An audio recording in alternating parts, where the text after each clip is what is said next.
We start the movie off with some of a murky and depressing tone. A man in a raincoat approaches the now abandoned Ghostbusters headquarters. Flips down his hood. It's Benny. It's YouTube's #1 paranormal YouTuber. He's making good on his promise that once he hit 20 million subscribers, oh, that would be nice. He would fly to New York and check out the old abandoned Ghostbusters headquarters. He takes out his phone and starts to stream. He adds to the suspense by telling his audience, the locals still hear voices coming from inside. Some say it's the late Egon Spangler. Still working. Benny's made his career out of like really cheap jump scares. He's never actually seen a ghost. So Benny starts to soak this all in. I mean, this is his childhood. Raise your hand if you have one of those Firehouse play sets. So he makes his way inside and he comes across something he never thought he would see. The Ecto 1. Now, the Ecto 2 was sold at the Barrett-Jackson for $500,000. So it's kind of unusual this still would be here. I mean, why would they leave this here? He makes his way through the facility and he looks up and he sees a statue of Egon Spangler. The statue itself actually holds the real glasses of Egon Spangler. He tells his audience the significance of this man and how if there was no Egon Spangler, there would be no Benny Ghost Seeker. So he makes his way upstairs and he's reading his comments. He's not really paying attention. He looks up. Mind you, Benny has never ever seen a ghost. That's why he gets petrified when he comes face to face with Slimer. Benny runs downstairs outside the way he came and runs all the way down the street, not stopping for anyone. Now this live stream ends up going viral. Like everyone's talking about this video. Well, there's one guy who can't stand it. There's one guy that considers this the most horrible news ever. And that man is Mayor Bradley. He's not the most pleasant guy ever. This guy only cares about himself. He is no Mayor Lenny. He doesn't give a damn about the people. He has stated several times to his peers, he was the nail in the coffin that put the Ghostbusters down. The Ghostbusters endorsed him, but he wasn't getting the love and respect he thought he deserved. So he set up his own little division, Ghost Corps, a tax-funded ghost-catching department, thinking that people would love him for this. No. See, the Ghostbusters saved the city several times. They earned the people's love. The Ghost Corps failed to connect with the people because if you look on your paycheck, you have that percentage that gets taken out, even if you've never even seen a ghost. But elections are next month. He spent a lot of money, a lot of unnecessary spending. We cut to the mayor's office, and he's at his desk, and he just saw this video, and he is irate. His assistant, Janine, walks in. That ghost in the video was supposed to be caught by his Ghost Corps years ago. So this video was making the Ghost Corps look bad. So that made him look bad. And with elections coming up next month, he couldn't afford to look even remotely bad. So he asked Janine, get me my personal phone. She goes, who will you be contacting? He goes, the man responsible. When the Ghostbusters went out of business, he offered them all jobs. Gray says no. Venkman says yes. And Janine says yes, but secretly she just wants to keep tabs on the mayor. But because she thinks it's somewhat irresponsible to put proton technology in the hands of untrained civilians. And that's exactly what he was doing. We cut to the Ghost Corps building, which is huge. It's the size of a miniature hockey rink. And these Ghost Corps vehicles, they're all Hummers. A lot of unnecessary spending. The head of the Ghost Corps, Peter Venkman, teaching 2 new recruits on the way of the business. He says, my name is Peter Venkman. I have a PhD, and I also had my own talk show. One of the gentlemen is named Lou. He looks at Peter and goes, yeah, you are also a Ghostbuster. He goes, I completely forgot about that. Thank you very much. The other gentleman says, hi, my name is Max. I'm a tax consultant who's just looking to buy us time before tax season starts again. He goes, welcome, Max. You, sir, are peculiar. Don't look at my W-2s. He then gets the phone call from the mayor, and he says, yes, sir. Yes, sir. It's an honor to be threatened by you. Send my best man. You got it.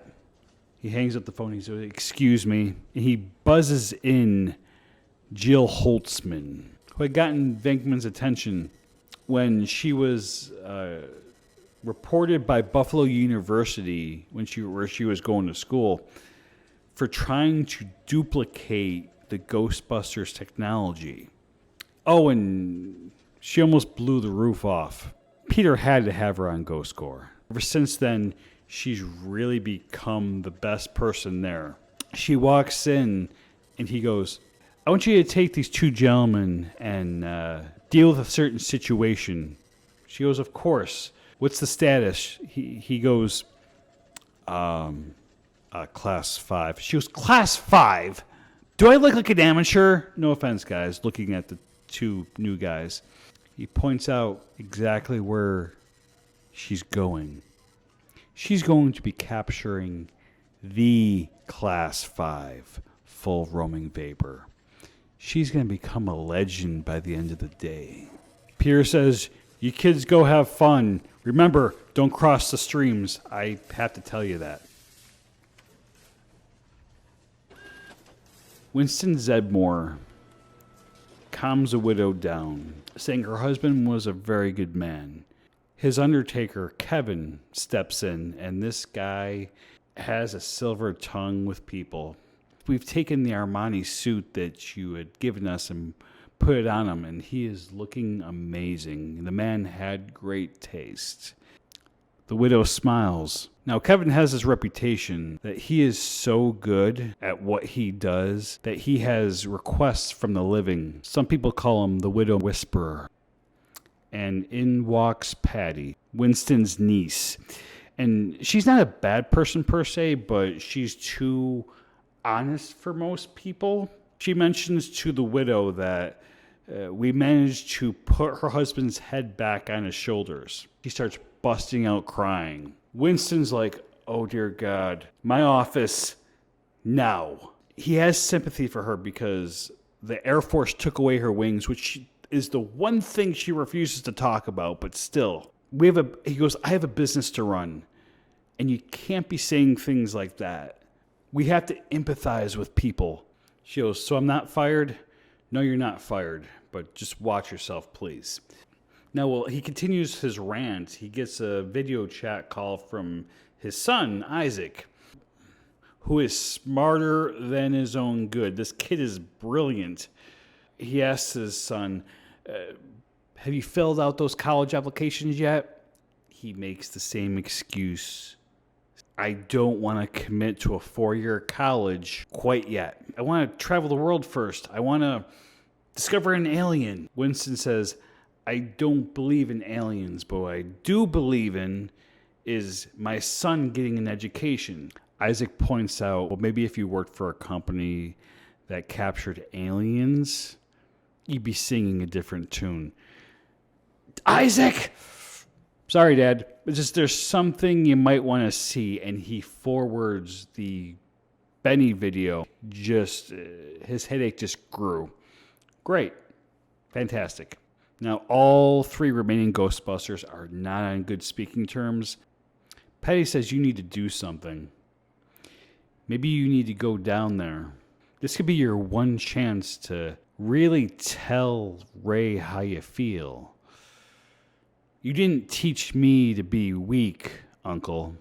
Winston starts to get a little worked up here. Deep down, he knew she was right. He says, get in the car. And he goes to one of the hearses, goes to the wheel. looks at her, gets out the back to see if there was a dead body. There wasn't. Could never be too sure. Oscar Barrett really hasn't had a smooth childhood. He was almost possessed by a Carpathian before he even turned 1. Eventually, the kid needed therapy, and there was nothing wrong with that. Actually, that led to his decision to become one. Mind you, he was raised by Peter Venkman. He acquired a little bit of his negotiating skills. Okay, he learned a bullshit. He enjoyed helping people. He enjoyed speaking with people. But after he got his degree, he got a job that was just too good to pass up. He was contacted by a billionaire and CEO of a company called The Collection. Now, Oscar looked this guy up. He's legit. You see, what The Collection is exactly how it sounds. It's a collection all throughout the world that make their fortune through fine art. His mom wasn't thrilled about this. She didn't think it was a good idea at all. She goes, "You have a degree." His explanation was, "Hey, let me travel around the world with this guy before I sit down for the rest of my life and listen to other people's problems." Peter, on the other hand, thought it was a great idea. He told him, "Go make that money." I mean, for the most part, this job was fulfilling. Convincing people to sell their art was the easy part. I mean, he loved traveling, but he preferred New York. Now, he wasn't the only one that was doing this job. You see, there's this other guy, Rowan North, who was a brilliant physicist. But the reason why Harold hired him was because of his organization skills. So you have the money, the mouth, and the mind. But now they're back in New York. I mean, JFK Airport was a nightmare, but that could be expected. And when I say Harold Fillmore does not like people, he gets irritated by everyone. He wanted to take a limo to take care of their affairs here. Oscar says, "Mr. Fillmore, this is New York City we're talking about. That's not viable in rush hour traffic. Let's just call a cab and pay someone else to transport us to where we need to go." So they get in this cab, and the cabbie immediately starts to make small talk. She's very friendly, but she starts to blare "Ride the Lightning" by Metallica, which is an amazing song, by the way. Harold hates this. "Rowan, I loathe rock music. Do something about this." Without hesitation, Rowan reaches over the center seat, only to get his hand whacked. "Hey, don't you ever touch Cabbie Abby's radio." Oscar thinks this is hilarious. "I must apologize for my friend here. We just got off a long flight from England. He tried to store himself in the upper storage compartment. I would have been successful if he had stopped me from doing it." See, between the two, Rowan is more like the company guy. He starts to brag about how amazing it is to work for the Harold Fillmore. "Abby says you guys sound like a cult." "Madam, I have..." Rowan, drop it. Then they get to their destination, the Manhattan Museum of Art. Harold has built this up as the most important painting they have to acquire. Harold hands him a blank check. He says, "Any means necessary."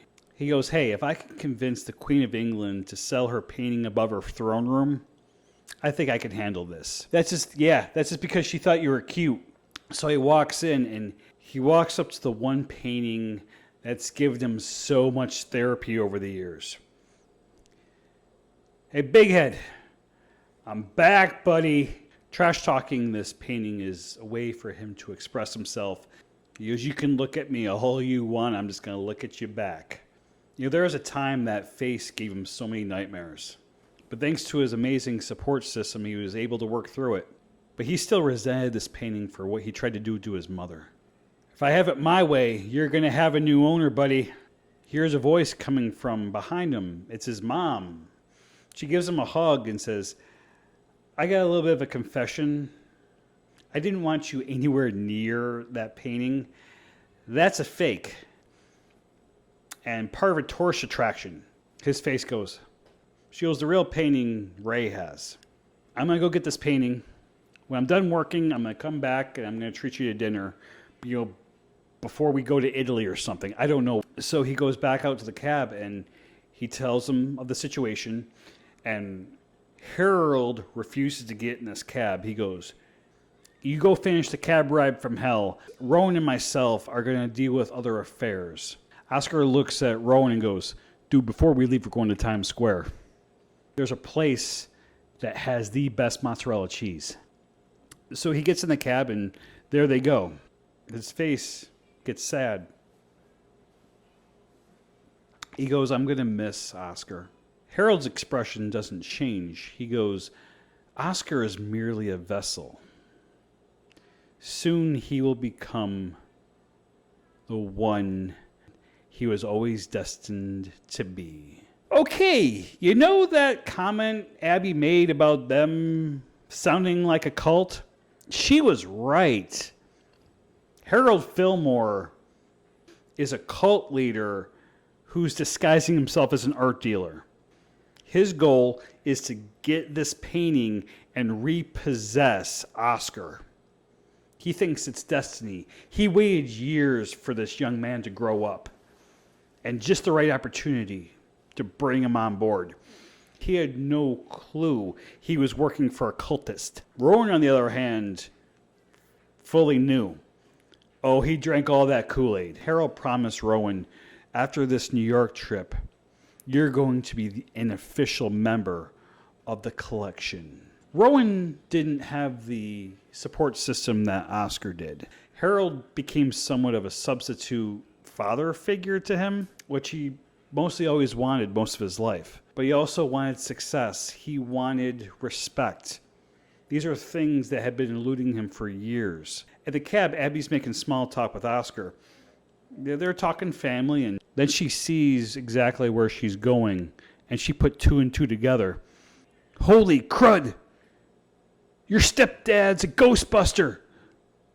A few years ago, Ray Stantz contacted Aaron Gilbert to write a book telling of the Ghostbusters' history and their experiences. And the book sold extremely well. She would somewhat get credit. Well, this ended up backfiring. You know, here's this no-name writer, no prior publication, and she's getting... so she was resented by her peers. Thankfully, she gets this book signing, but no one's coming to her table. They want the Ghostbusters autograph. They don't want hers. Now, people were expecting, an actual Ghostbuster to be there to do autographs, but they were sadly disappointed. But there was one guy. He approaches her, and he puts the book in front of her and says, "Hey, can I get your autograph and possibly your number?" Now, Erin looks up at this guy, and she finds him really attractive.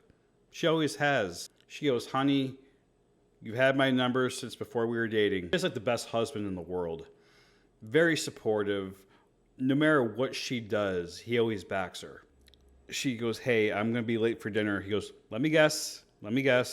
You're going to Ray's. Understandable." See, so understanding, so supportive. She goes to the Ghostbusters firehouse. Now, why would she go there? She walks in and looks up. She sees Ray come down. She goes, "Ah, the dead live."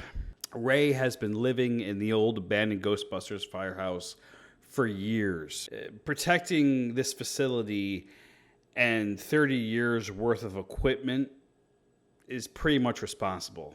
Another thing to note, he's really dove into his religious side. He's always praying. He's become a real spiritual guy. Now, she knows for a fact that he doesn't go online, so she shows him the Slimer video. "Thanks a lot, you little spud." Aaron explains, "Hey, this is a good thing. You're trying to keep this place off the grid." Now, the building itself actually belongs to the city, and there have been no potential buyers. And that's a good thing. She says this video just lowered the property's value. So no one's going to be buying this property anytime soon. Just as she says that, there's a knock on the door. It's Walter Peck.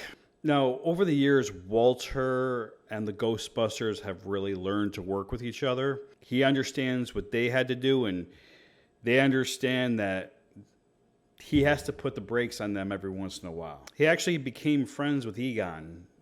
They would sometimes play chess and talk about their childhoods, considering they were very similar. Walter has been one of Ray's inside guys down at the mayor's office. He's been trying to throw paperwork at this building so no one would buy it. So hypothetically, if someone would buy this place, they would have to go through Walter Peck's paperwork. But he says someone has done this. They have covered all the necessary documents, and they have purchased this building. Ray's heart sank. He collapses in a chair. He gets more scared than 30 years of ghost busting ever did. It was his responsibility to make sure that this equipment doesn't get into the wrong hands. I recommend wrapping up all you can. The owner has keys in hand. I'll buy you as much time as possible, but you don't have much. Aaron steps up because Ray is just spent. She starts doing the talking for him. She goes, "Who would buy this building? Its wiring is completely substandard." He says he doesn't know. On the way out, he looks at the statue, looks up at the Egon statue, and says, "Hello, old friend. Your mother." That became kind of like an inside joke with them. So Peck leaves, and Ray doesn't know what to do. But he tells Aaron, "Just get out of here." She goes, "No, I'm not going to leave you." This guy has been more than a father figure to her.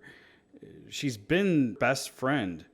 He was the best man at her wedding, not her husband's best man, her best man. Ever since she was 13, she was going to his bookstore, just do massive amounts of reading. Actually, he gave her an early reading of the new Stephen King novel.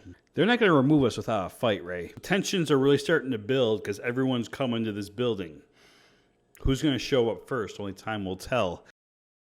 Okay, so now that everyone's been introduced, it's time to bring everyone together. Let's catch up with our buddy Benny, who hasn't been seen since he was yelling and screaming running away from the Ghostbusters firehouse. He hasn't been seen in public, but he's been very active on social media. Peter Venkman has been going on an ongoing Twitter feud with him, which is becoming really entertaining. I mean, Peter just says, "Benny couldn't last 30 minutes in the same building I worked at for 30 years. Benny responds saying, "You're not relevant." He goes, "I have way more Twitter subscribers than you." Harold and Rowan end up going to this coffee shop, and here we see how much freedom Rowan really doesn't have over his own life. All the guy wanted to do was order a chocolate milk, but Harold was sure to put a stop to that. "You are expected to act like an adult, so you will drink like an adult. Unsweetened tea is what you'll be drinking. You're very close to being an active member of the collection. But there is the matter of your contribution gift." He pulls out his bag and he gives him this book and this watch. And these two MacGuffins are probably the most dangerous to the Ghostbusters universe right now. And this book isn't like ancient text. It's only about 10 years old and hand wrote. It's like one of those notebooks. But inside were notes and documents by Egon. See, years ago, the containment unit became too unstable. The Ghostbusters came up with a way to store these ghosts in these parallel dimensions. The codes in these books unlock those dimensions. Oh, the watch? That was Egon's retirement gift. This is what Ray was worried about. Stuff like this getting in the hands of bad people. Now, Harold Fillmore is in possession of things that could undo 30 years of work the Ghostbusters have put in. A limo pulls up, and it's the mayor's personal limo. He's inside, and he's sitting next to Janine. And this is where we realize the bad guys are coming together. He goes, "Hey, kid, look. It's Janine from the cartoons." I don't watch cartoons. He does, but he just doesn't want to get yelled at by Harold later. Mayor Bradley has hired this cult to summon spirits to make his ghost corps look good, especially tonight. Now, what's happening tonight is the huge blow-up bash that Bradley is throwing. All the most important people are going to be there. And here's another kicker, too. How Ghost Corps got this technology was thanks to Rowan here. He had constructed their proton packs. Rowan was more than an organizer. The guy could build anything. You know, I gotta ask you, we both know you don't need the money I'm giving you. Why are you doing all this? The world has gotten complacent when it comes to fine art. People upload images and have no appreciation for them. I want to send the world back to the Dark Ages, and I fully intend on taking it there myself. Oh, so you're mad at the internet. That's really charming, Harold. Now, he downplays him. He goes, this is just a psycho nut. But he's going to help him get reelected. He doesn't care. Meanwhile, Janine is just looking at Rowan. Now, our friends at Ghost Corps, they're speeding down the street in this Hummer. And Jill got a little side distracted. There are reports of a ghost in a subway. So she decided to go check this out. Her watch is the PKE meter. Who this ghost is and how they died. She goes, Hardemeyer. Seems you were smart enough to break out of jail, but you were too dumb to figure out what a train looks like. That's embarrassing. And she pulls out her blasters and captures this ghost by herself. She doesn't need these other two. She's really preaching to these guys to the point where it's annoying. Jill is not a leader or even a team player. So no more distractions. She's got to go catch Slimer. So they get in the Hummer again and they start speeding again. Okay, we're going to get there soon. Her PKE meter goes off again. What's one more ghost? So she makes a hard left into this really, really rough-looking neighborhood. The new recruits don't want to get out. They lock the door. So she approaches this abandoned floral shop because, of course, it's abandoned. She hears a crunch under her feet. They're roses? Weird. So she enters this Ma's floral shop. And she breaks down the door, and she always likes to put on like this action hero persona. And she sees the ghost. Flower pickup for one. And she captures the ghost. The other shop owners in the neighborhood are not happy with her. He goes, there's a reason we didn't ever call Ghost Corps. We loved Ma. And they all start to swarm. And the two new recruits get out of the Hummer when they start to push. And thankfully they get out. By that time they flip it onto its roof. They run away, but that leaves Jill being cornered. She's stepping on those roses again. Not only do they put roses there every single day out of respect, but they put them there for this ghost to cut. Ma was a beloved figure throughout the entire neighborhood, and now she was gone. All of a sudden, this limo pulls up. A limo Hummer, Ghost Corps on the side. It's Peter Venkman. He comes through the sunroof. Have you missed me? Their demeanor changes. Peter Venkman is a city hero. He's a city celebrity. They forget why they were so angry. He talks them all down only like Peter Venkman can, and he gives them all autographs. He brings Jill on board, and she goes, I want that. She goes, I was just doing my job. He goes, you're not going to make everyone happy. Now let's go catch that ghost before the mayor turns us into one. Now back at the cab, Abby is in traffic. Oscar is turning this into a therapy session. A conversation of his stepdad being a Ghostbuster, and she says she met the Ghostbusters once when she was a teenager. She was at a fair with her friends, and she got stuck on top of a Ferris wheel in dramatic fashion. And this ghost, horrible, ugly-looking thing, starts to climb. Before this thing can get to her, there's this beam of light, which was the trap. One of the Ghostbusters, the same one that captured the ghost, helps her down from the Ferris wheel. And the man gives her a Ghostbusters pin, which she still keeps right here. And ever since then, she's really had a lot of psychological issues. Her therapist says all her bad choices stem from this one day. Her bad choice in men, jobs. No man will be good enough than the man that saved her. Oscar pretty much calls her therapist an idiot. He goes, look, I knew Egon. He wouldn't want you to go through this. And she starts to bust out crying. This This guy's way better than her therapist. She's not even going to charge him for this ride.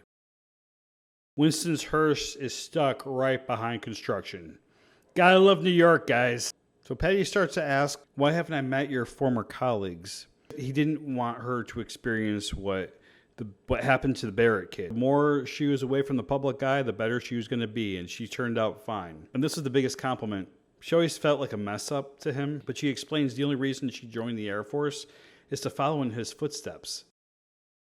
Back at the firehouse, Ray and Aaron try to put things together. They run through every possible scenario of what happens when someone walks through that door. Ray already says we will not resort to physical violence. But before they can think of anything else, the door unlocks and in walks the new owner of the building. It's Benny, YouTube's #1 paranormal influencer. This time he's not as over the top. He's not as annoying. He's actually very collective and put together.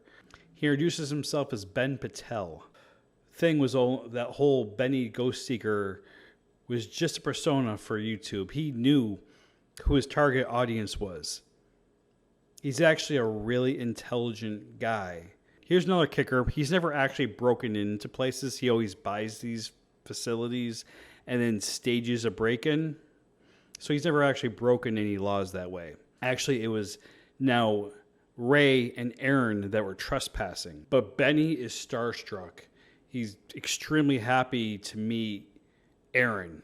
Have your book on audio. Your words just resonate to me. He then introduces himself to Ray. He goes, of course, I'm a huge fan. He explains that he now owns this building, but if you want to live here, I'm okay with that. Benny's legitimately nice here. He walks outside and up pulls the Hummer limo with the Ghost Corps logo on it. The window lowers, and there's Peter Venkman's smile. He goes, excuse me, sir, do you have any Grey Poupon? Now, I told you the Ghostbusters aren't on good terms, and let me explain why. They're all mad at each other. When they first went out of business, Ray gets mad at Peter for taking that job at Ghost Corps. Peter is angry at Ray for not following him, for actually having a city job. And the two start to bicker and argue, and Benny starts to live stream this. This is decent stuff right here. This is destroying a lot of people's childhoods, but this is good stuff. Up pulls the hearse. She goes, look, you have to open with a really epic line. He goes, yeah, all right, yeah, I got this. So he gets out. I heard there's a dead body that has to be collected. I heard it was you.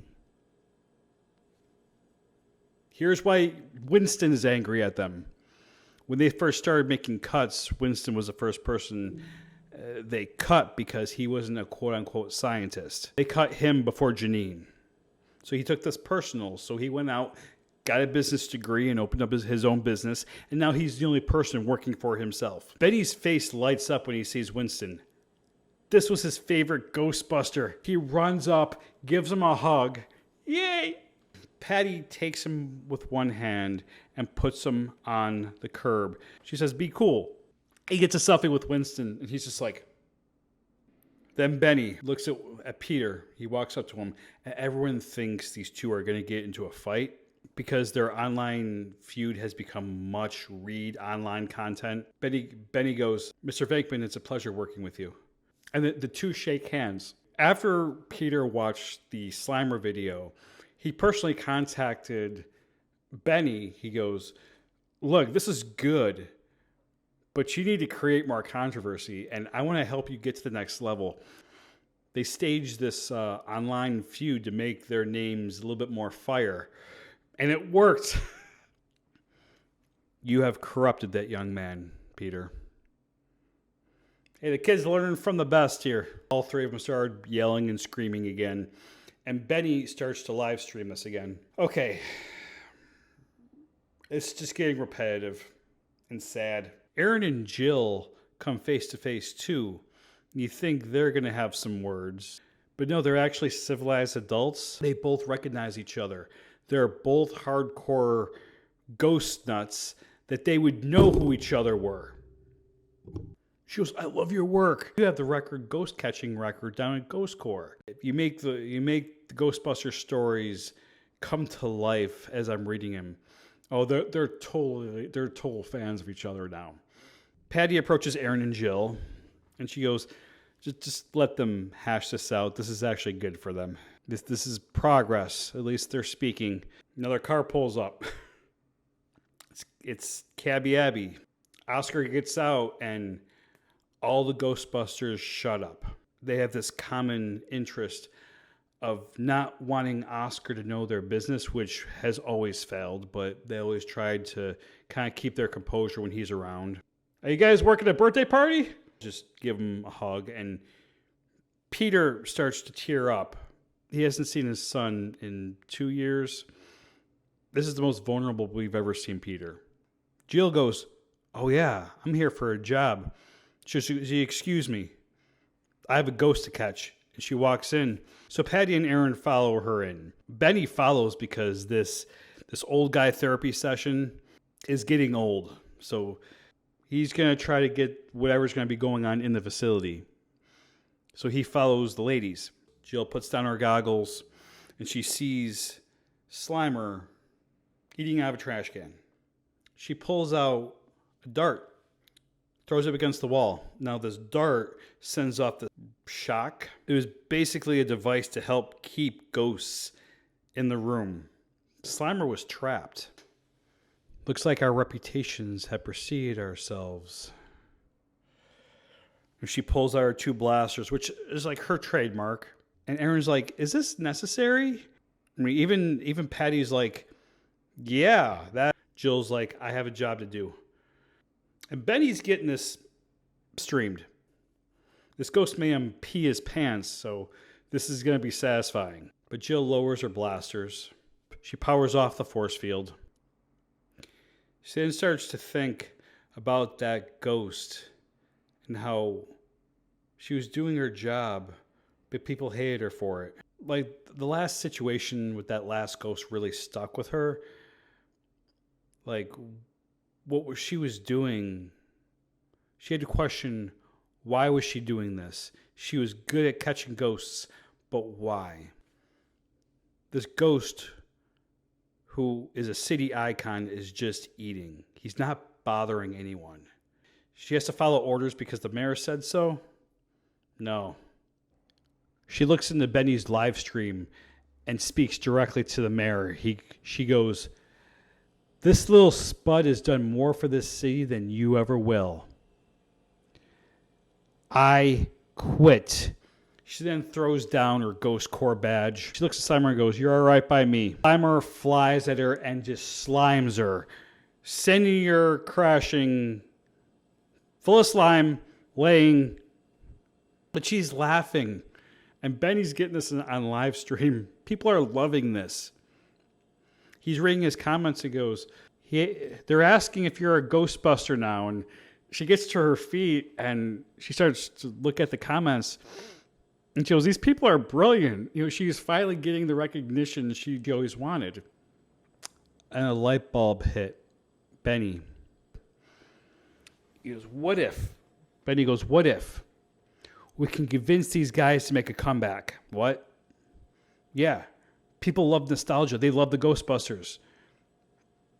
It could work. Oscar is trying to talk to these guys outside, trying to make sure they don't kill each other. So the guys come in, and he pitches them this idea. He goes, yeah, you don't have to worry about money. I can fund you. People will tune in to watch you guys. The only thing that'd be different about this new Ghostbusters is Benny would be there live streaming this. Oscar says, I think this is a great idea. The guys are apprehensive at best about this. In walks Abby, and she looks up at the Egon statue, and she smiles. This was her closure. Everything has gone full circle with her. She's ready to move on with her life. Suddenly, Slimer flies out and takes Abby's cab. Don't worry, he's going to bring that back fully waxed and full of tips. Now, Winston's like, hey, I already have a job. Patty goes, Uncle, please. We both know you wait for those dead bodies to come alive. You miss this. Besides spending time with his boy, spending time with them were the best days of his life. Peter goes, yeah, there's still one person I need to settle things with. Who? Who else do you have an issue with, Peter? He goes up to the Egon statue. Oh, no. How could you leave me with these people? Ray and Winston have to pull him away. He goes, there's nothing coming from that statue. You're not really talking to Egon. He goes, I know. I'm just need to feel better. So then Winston gets a phone call from his undertaker. Winston's face gets pale. Lenny died. Ray, Peter, and Winston all get in the hearse, and they're going to say their goodbyes. This is going to leave Benny to set up shop for potentially a Ghostbusters comeback. They haven't said yes or no. Then Benny goes on this huge hiring spree. He hires Aaron to write for the website. He hires Jill as the engineer, to make the toys. His fans are really starting to like Patty's comments. So she goes, you want to hire me just to tell my opinion online? She goes, yes, I can do that. Abby's just buying her time until Slimer comes back. But Benny goes, do you want a job too? She goes, I don't know what I can do. She looks at Janine's desk. She goes, I can do that. But a voice comes from behind. Careful with that desk, sweetheart. You'll be trapped behind it for 30 years. It's Janine. She goes, I need to see Ray. You just missed him. And they give her like the entire rundown of what's happening. And it's like, okay. Lenny had been placed in a really nice casket. The American flag has been placed over his casket for his years of service in the military. Our guys walk in and they give their respect to Lenny. They surround his casket and they say goodbye, Lenny. Ray, Winston, and Peter all look at each other and nod. They're back. Back at the mayor's office. So Harold is getting Rowan and the rest of the Ghost Corps stooges ready. When the mayor reached out to Ghost Corps, he picked out the two most inexperienced guys in the division. Two guys that have never even fired a proton pack. Lou is really excited. He's got his wand. First time he's ever held one. Them ghosts gonna wish they was never alive.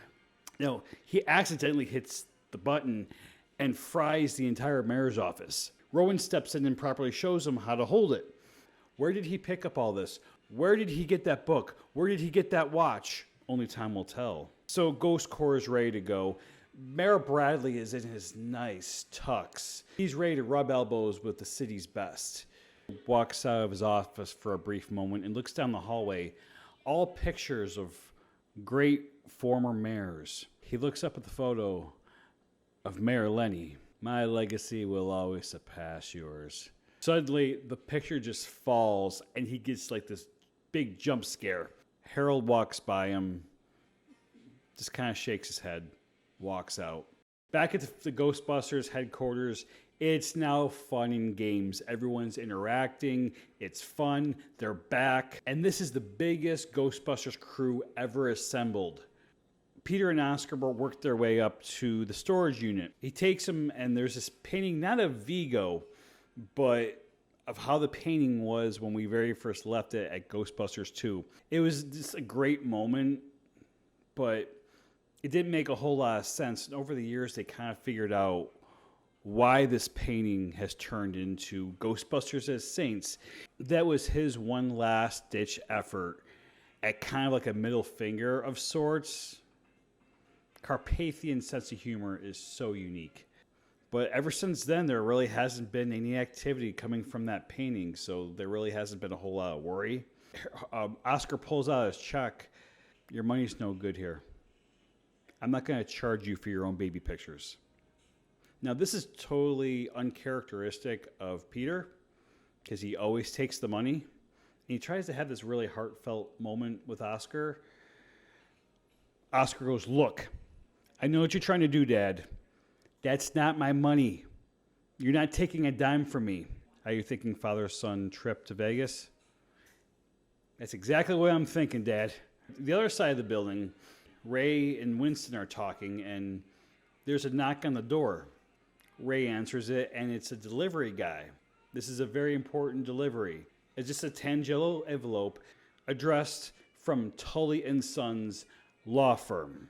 You see, years ago, it was recommended that Peter Venkman not get the trademark rights to the Ghostbusters because he will bury it and drain it for every single thing it's worth. If you ask Venkman about this, he wouldn't deny it. Now the courier looks at them and he says, "You folks have a good night. By the way, my dad still thinks you're a joke, but I don't. Best birthday party I've ever had in my life." Ray brings the Tangelo envelope to Winston. "I'm signing over the rights to the Ghostbusters to you. You have done so well, and I want this burden to be off me as well." You know, he gotten on the phone with Isaac, and Patty even mentions to him, "You're really excited to be suiting up so your son can see this." He has never met any of the guys. See, years ago, when Oscar was 10, the media were hounds, and they caused a lot of trouble for the Venkman household. Oscar started getting in trouble, and Winston saw that he didn't want the same thing for his family. So he kept them far away from the firehouse as possible. Jill has already set up her own little workshop off to the side, and she's already began to really work. She's creating new proton technology, and not only she's not going to get fired for it, but she's going to get a promotion because of this. She's being encouraged to make proton technology the one reason why she got thrown out of college. Now, Patty approaches her, like, "You can make anything into proton technology?" And she goes, "Yes." And she writes down just a quick little drawing and slides it over to her. "Do you think you could design that?" "That's going to be unethical, illegal, and crazy." "So you couldn't be able to do it?" "Oh, I would so do this." Then Patty starts to do her new job and really starts to trash talk through the camera. "You know my uncle's the original OG, right? You think you're going to mess with Winston?" Now, Benny has set up his own little area where the guys can sit down and talk directly to the camera, kind of like talking heads. "All I'm saying is I had a good shot with Vanna White in the 90s. Peter Venkman, single, divorced, and looking. Isaac, if you're watching, fill out those applications, please. I'll be home soon." He goes, "I'm sorry, Father. The last time." "It's not that type of confession, man." And now it's time for the boys to suit up. Peter and Oscar get a phone call at the same exact time. It's their bosses. Peter is talking to the mayor, and Oscar is talking to Harold. They both don't think this is a good idea. "Thank you for this opportunity." Click. Father and son have just made the two villains of the movie very angry. And we cut to the Sedgwick, this hotel from Ghostbusters 1. Yes, same one. And you think this is just by coincidence? No, this is by design. Mayor Bradley is trying to erase the history of the Ghostbusters, so he decided to have it in the same ballroom that they captured their first ghost. Not everyone at this banquet is a piece of crap. There are actually some really good people here. Let's take this table over here. You have the chief of police. You have Sarah O'Connell, who is like New York's favorite senator ever. The religious figure. Everyone loves this guy. His Eminence. Sadly, he says he has to go. And they're like, "Why? Why?" You know, he goes, "I really shouldn't be getting into political things. I don't even want to get into religious things. Bless everyone." He just casually strolls out. There goes the religious vote. Now, Walter Peck is there, and he sits down at this table, and he says, "I am so sorry I missed him. Such a good man. Has anyone seen the mayor? I would like to have some words with him." And he sees him walking in, and he was like a shark that smells blood. You see, at least the Ghostbusters knew when to file the correct paperwork, to always be on their A game in case Walter walked their facility. Ghost Corps dodged Walter Peck every single step of the way. And you do not dodge Walter Peck. I don't care how high in office you are. He approaches the mayor. It seems this is the only way I can get an appointment with you, Bradley. I just heard about Peter Venkman quitting. Besides the two that are being heavily paid tonight, the rest of the Ghost Corps have walked out in unison of Peter Venkman. So Ghost Corps consists of 2 members, none of which have actually caught a ghost. Harold is hiding in the kitchen with Rowan. I know of the spirit I want to summon. Ivo Shandor's personal violinist. He used to play the same note while Ivo Shandor was doing his operations. And it would drive the victims nuts as they're getting operated on. Are you sure you don't have any apprehension? I am here to serve the collection. See, the watch circles as a kind of like a codex. You switch to different numbers, numbers that are, you take the numbers from the book and you just switch it and boom, these dimensions are open. So Rowan switches the numbers. Out of this portal, you hear a violin. Ralph, Ivo Shandor's personal violinist. Yes, I just made the Ghostbusters universe have Ozzy Osbourne not canon. I know. And Mayor Bradley is giving a pretentious speech. He's got his champagne glass. He puts himself over. He puts over how amazing the Ghost Corps is, and they're sitting right there in the front row. And if we ever need them, they are there. And people are talking like, didn't Peter Venkman just quit today? Didn't the entire crew just quit on his behalf? He's trying to win these people back. His election relies on it. And all of a sudden you hear the violin coming from the back door.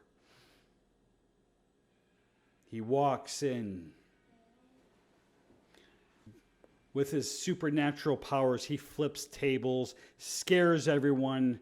Doors shut. Everyone is trapped. And both Walter Peck and the mayor hide behind the same table. What did you get us into? He looks for his Ghost Corps. They left right before the ghost came. They got cold feet. It was now time to roll out. Now, Benny, he's getting this streamed. This is the very moment we've all been waiting for. The one, the only, the amazing Ghostbusters. And they come down the fire pole. It's sick. It's awesome. Benny gets in the car as well as everyone else. But there is some miscommunication who's going to be driving. And there's Slimer on the wheel. So the car pulls out and it heads right towards the hotel. And Benny's trying to get everyone's opinion on the whole thing. He's like, Mr. Venkman, what are you going to be doing after this? He goes, I'm definitely not going back to Disneyland. That place is highly overrated. Ray is just praying. Can't fault the guy for this. And Oscar and the ladies, they stand behind and see them off. Now, Oscar and the ladies, they stand back and they watch them drive off. And they start to debate on which one of their mentors is going to do better. But it was Abby that says, they're just going to work as a team like they always do. They get there and they park the Ecto-1 right in between a police car and a fire truck. One of the policemen is like, please get our police chief out of there. He has a family. They're unable to get inside because of the supernatural force. This isn't the Ghostbusters' first rodeo, but it's been years since they've done this. But they're still the Ghostbusters. Using this little device they developed in the 90s, the windows get blown in. The Ghostbusters work their way in. This all brings back memories for Peter and Ray. Hey, Winston, this is the hotel where Peter got his first slime. You dog. Make their way to the outside of the ballroom, and they can still hear screamings coming from inside. Door's locked. Of course it's locked. Then they hear that violin. Oh, they know. They dealt with this guy in the 90s. Using the same device, they blast the door down. Walter Peck looks up. Finally, the real professionals are here. And Mayor Bradley is in a corner, petrified, defeated, not saying anything. Of course, Peter Venkman had to say something to him. He goes, hey, how about a separation bonus? Peter then turns his attention to the senator, kisses her hand, flirts with her. Typical Peter Venkman. Now, it'd been years since they captured this ghost the first time, but this was the 90s. They're older, slower, and this ghost is even more angry at them. He spent years in a parallel dimension thanks to them. Now it's personal. So he sends them flying and crashing. Oscar's still in the kitchen by himself. Harold had already gotten out of there. He said he had to attend to other matters. And he's listening to the screaming and the crashing. Whatever collateral damage has been done tonight, it was on his hands. He makes his way outside. The firemen and policemen, they're too fixated on what's happening. Gets in the Act 01, pulls out. What does he do now? He didn't stick around, make sure things went according to plan. He's going to be hated by everyone once they find out it was him. Like, all these things are going through his mind. He needed to go to a place that he's familiar with. And at this point, as a viewer, us watching this movie, we don't know what Rowan's deal is. But he goes to the one place he used to go to with his family. And that's this old church around the corner from the Ghostbusters firehouse. He makes his way inside, and this is the one place he can actually think and not be judged. So he sits down, and he doesn't know what to do. But a woman approaches him. She had a feeling he would show up here. His first instinct was just to run. She goes, it's okay. She sits down next to him. She then starts to tell him a story of how she witnessed a baptism at this very church. Baby's parents were really great people. The husband called the wife his little North Star because North was her maiden name. And us as the viewer figure out who Rowan really is. He is the son of Egon Spengler.